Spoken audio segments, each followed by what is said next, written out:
வெளியில வரும், வேடிக்கை பார்க்கறதுக்கெல்லாம் வெளியில வராது.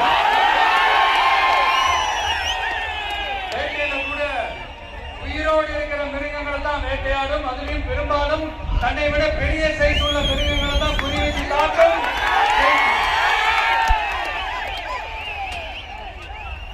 எவ்வளவு பசியில் இருந்தாலும் உயிர் இல்லாததை, கெட்டு போனதை தொட்டு கூட பார்க்காது. அப்படிப்பட்ட அந்த சிங்கம் அவ்வளவு ஈஸியா எதையும் தொடாது, தொட்டா விடாது. காட்டோட 4 பக்கமும் மார்க்கிங் மை டெரிட்டரி தன்னுடைய பவுண்டரியை தானே வகுக்கும். அப்படிதான் அந்த காட்டியை தன்னோட கண்ட்ரோல்ல வச்சிருக்கும். சிங்கத்துக்கு கூட்டத்தோட இருக்கிறதுக்கும் தெரியும், தனியா இருக்கிறதுக்கும் தெரியும்.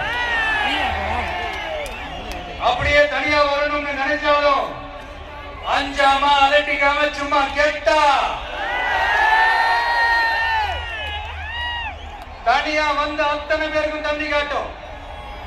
எப்ப எதையும் தன்னோட தனி